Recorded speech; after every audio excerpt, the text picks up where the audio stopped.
안녕하세요. 여기는 부린부린 스쿨입니다. 오늘은 요즘 많은 분들이 몸으로 느끼고 계신 변화 말인데요. 바로 전세가 줄어들고 월세가 늘어난 이유에 대해서 이야기를 해보겠습니다. 2025년 현재 전국 전월세 거래에서 월세가 차지하는 비중은 60%를 넘어섰습니다. 통계가 집계된 이후 가장 높은 수준인데요. 특히 수도권은 10집 중에 6집 이상이 월세 계약입니다. 이제 월세는 어쩔 수 없이 선택하는 예외적인 주거 방식은 아니고 임대차 시장의 중심으로 점점 나가고 있습니다. 그럼 이런 질문이 자연스럽게 떠오르죠. 왜 이렇게 빠르게 월세로 바뀌고 있는 걸까? 첫 번째 이유는 전세 대출 환경이 많이 달라졌습니다. 과거 전세는 대출을 활용하면 비교적 적은 현금으로 안정적인 주거를 유지할 수 있었죠. 하지만 몇 년 사이에 전세 대출 보증한도는 줄어들었고 전세 대출까지 영향을 주는 DSR 규제까지 훨씬 촘촘해졌습니다. 대출이 막히면 전세는 더 이상 여러분의 현실적인 선택지가 되기 어렵습니다. 그래서 임차인은 월세로 이동하고 임대인도 여러 가지 규제로 인해서 전세를 줄 필요가 없죠. 두 번째 이유입니다. 임대인의 선택인데요. 보유세 부담하고 금리 변동에 대한 불확실성이 커지다 보니까 큰 보증금을 받아서 굴리는 전세보다는 매달 현금이 들어오는 월세가 더 대응하기 편합니다. 실제로 2025년 기준으로 볼 때 월세 거래량은 전년 대비 20% 정도 증가했습니다.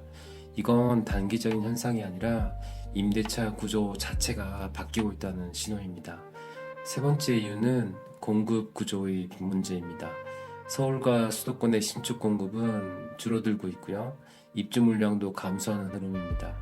집이 부족해지면 임대료는 자연스럽게 오르게 되죠. 그래서 요즘 서울에서는 소형 아파트조차 월세 100만 원이 훨씬 넘게 됩니다. 문제는 여기서 끝이 아닙니다. 월세가 늘어난다는 건 임차인 입장에서는 주거 비용이 매달 빠져나가는 고정 비용이란 뜻인데요. 이건 삶의 구조 자체를 바꾸게 됩니다. 저축의 속도는 느려지고 자산 형성도 훨씬 어렵습니다. 그래서 지금 임대차 시장을 볼 때 단순히 전세냐 월세냐 하는 문제가 아니라 내 자산 흐름 또는 형성에 어떤 영향을 주는가 동시에 봐야 합니다. 이제 이런 질문을 해야 할 것 같습니다. 월세를 감당하면서도 미래의 선택지를 넓힐 수 있겠는가? 월세는 포기가 아니라 전략적 선택이 되어야 합니다. 많은 분들이 월세를 살게 되면 마치 내 집 마련에서 멀어졌다고 느낍니다. 하지만 꼭 그렇지는 않습니다. 월세는 포기가 아니라 어떻게 쓰냐에 따라서 전략이 될 수도 있죠. 월세를 선택했다는 건 주거에 들어갈 큰 돈을 한 번에 묶지 않았다는 뜻이기도 합니다. 이 구조의 핵심은 굉장히 단순한데요. 집에 묶이지 않은 돈과 시간이 생겼다는 겁니다. 좀 위험한 월세는 이런 월세입니다. 월세를 살면서 전세와 똑같이 살 때처럼 돈을 펑펑 쓰는 경우입니다. 월세는 나가는데 그 대신 아무런 자산도 쌓이지 않는 상태, 이게 가장 위험한 구조입니다.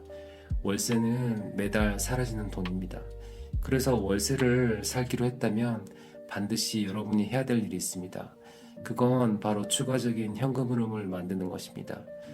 전세였다면 묶였을 돈, 혹은 월세를 선택하면서 남게 된 자금이 그냥 통장에 머물러 있을지 아니면 시간이 갈수록 커질 수 있는 자산으로 이동하고 있는지, 이 차이는 3년, 5년, 10년이 지나면 완전히 달라집니다.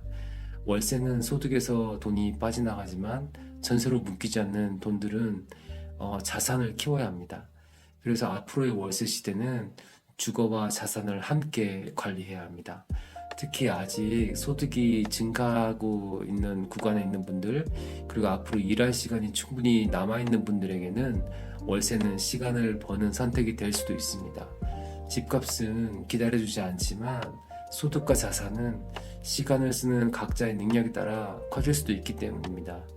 월세를 살면서 미국 주식, ETF처럼 장기적으로 성장한 자산에 꾸준히 접근한 사람과 월세를 살면서도 그저 언젠가는 집을 사야지 하고 생각만 하는 사람의 격차는 시간이 갈수록 훨씬 벌어지게 됩니다.